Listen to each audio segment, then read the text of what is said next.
et bienvenue dans ce Hidden Palace consacré à Nerds. Nerds est une série qui a été diffusée pour la première fois sur la chaîne No Life. Le pitch est simple.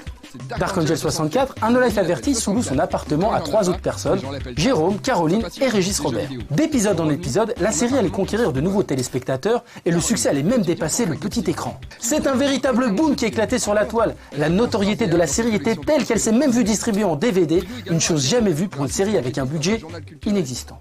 Mais si vous croyez tout connaître sur Dark, Jérôme, Caroline et Régis Robert, vous risquez d'être surpris, car Nerds cache quelques secrets qui vous seront dévoilés ici. Si dans Nerds, les mamans fictives tiennent un rôle important, les mamans de la vraie vie ont aussi leur mot à dire. Par exemple, Monsieur Crocodile est une invention de la maman de Monsieur Poulpe. C'était quand même bien plus original d'effrayer son fils avec Monsieur Crocodile qu'avec le grand méchant loup.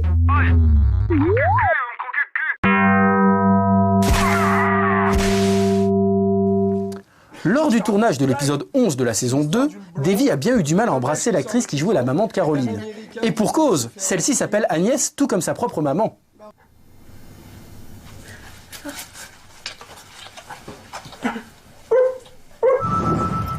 Mais ce n'est pas la seule à porter ce prénom.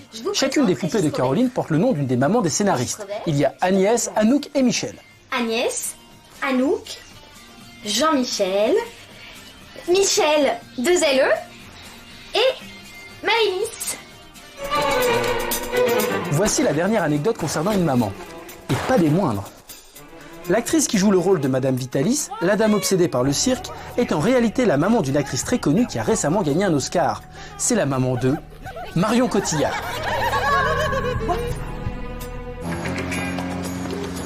Il existe également d'autres personnes qui apparaissent dans Nerds de manière impromptue. C'est le cas de Christophe, le chef opérateur qui s'y invite très souvent.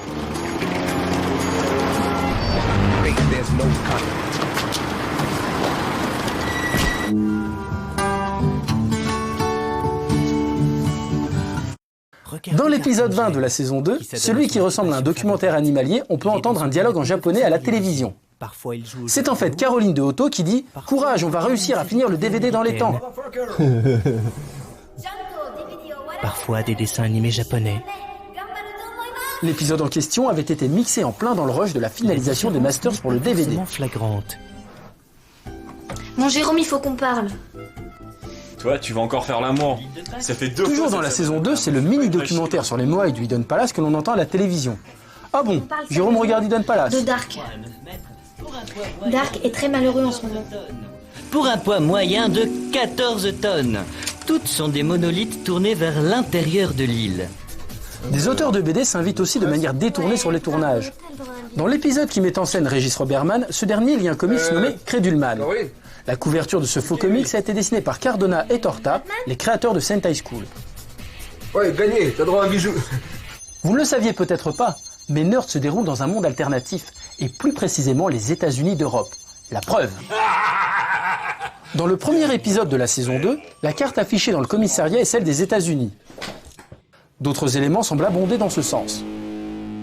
L'appartement de Dark se situe 21 rue du Sceau. Au 21 rue du Sceau, dans le 5e arrondissement. En anglais, 21 Jump Street.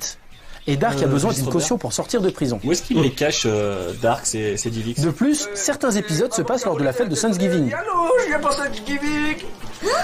Mais Thanksgiving, c'est demain. Ouais. Ma mère vient demain, c'est vrai ou pas? Ouais. Dans la saison 3, nous découvrons une carte qui indique l'emplacement du village de Régis Robert dessiné par ce dernier. On peut reconnaître la carte de France, mais à la place de Toulouse, il y a la Statue de la Liberté. Il faut prendre la rivière, après le puits, il faut tourner à gauche et aller dans les bois. On n'a pas plus d'indications? Mais revenons à une échelle plus petite. Dans l'appartement, il y a une guirlande électrique qui semble avoir fait toujours partie du décor.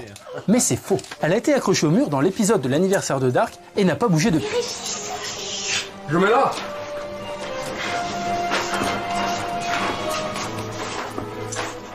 Ça tient pas. Un autre détail très discret a fait son apparition au fil des épisodes.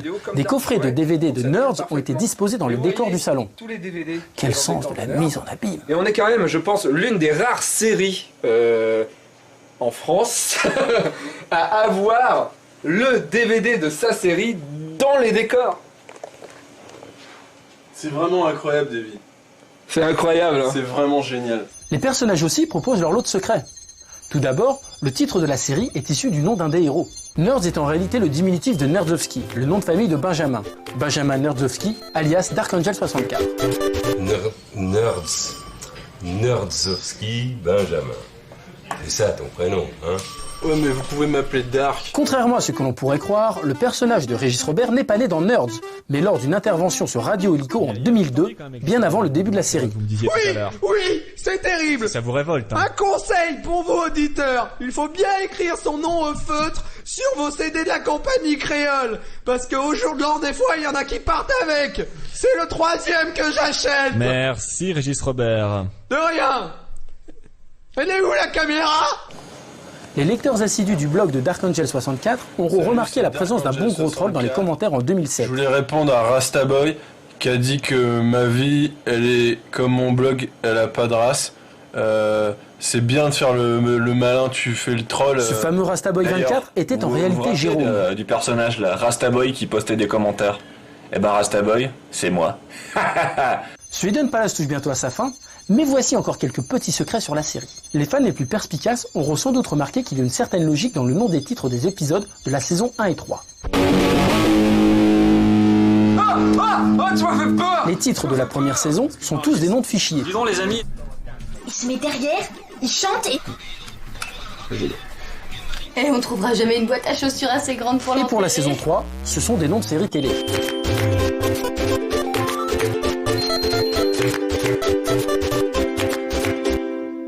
Et la saison 2 alors? Bah la saison 2 c'est n'importe quoi.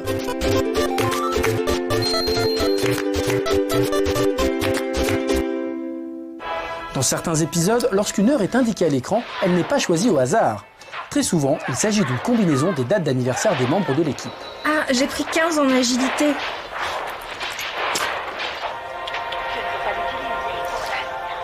Et j'ai vu tout de suite que c'était un panda, hein. Et pour finir, saviez-vous que Monsieur Poulpe avait les oreilles rouges pendant les tournages? Ça c'est du secret.